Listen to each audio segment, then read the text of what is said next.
Well, howdy. This is Thoughts While Thinking, and I'm just plain Bill, and these opinions are mine.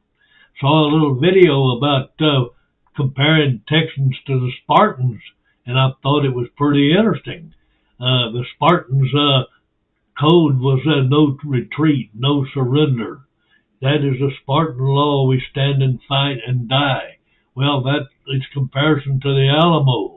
And that old cannon that they was talking about, well, they had that thing too about come and get it.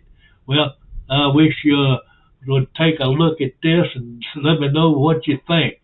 Appreciate you watching and subscribing. Okay, Texas, I have a theory. I have a theory about Texas, and I think you're going to like it. It's inspired by a throwaway comment that Mrs. made a couple of months ago. She just said, Texans are Spartans. Kind of heard that, wrote it down, just put it away. Didn't really think about it, but it's been boiling away in the back of my head. Well, today I started thinking about it, and the more I started thinking about it, I started looking into it. And the more I looked into it, the crazier it got. Texans are the Spartans of America.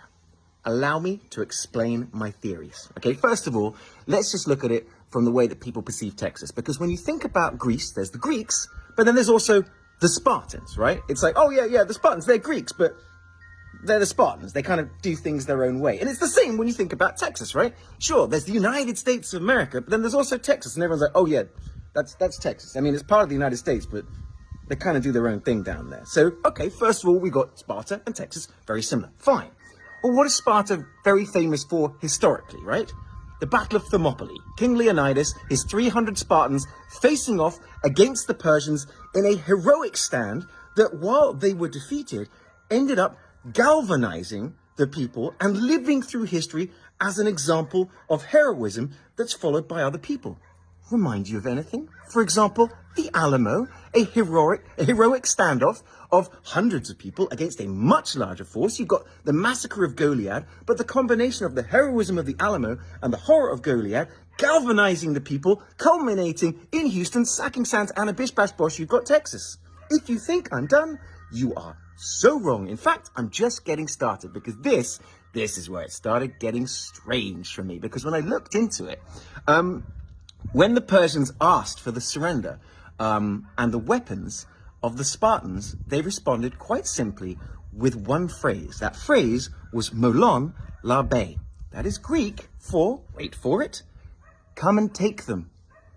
Sound familiar? In fact, that is where they got the idea of come and take it. When they put together that flag for the cannon that the Mexicans were asking the Texians to return, and the Texians were like, come and take it. Well, guess where they got the idea? King Leonidas. The Spartans. There's more, guys. Because there is a Spartan legend, a Spartan myth, and the Spartans, it turns out, a lot like Texans. Texas tall tales. Never let the truth get in the way of a good story, but it's still legend. That if someone were to ask Sparta for aid, they would send a single Spartan warrior. Sound familiar? One riot. One ranger. Texas is Sparta. Who knew? Well, what'd you think? Do you think there's a comparison there? Well, look forward to seeing you on the flip side. And this is Thoughts While Thinking, and appreciate you subscribing. And it's adios amigos.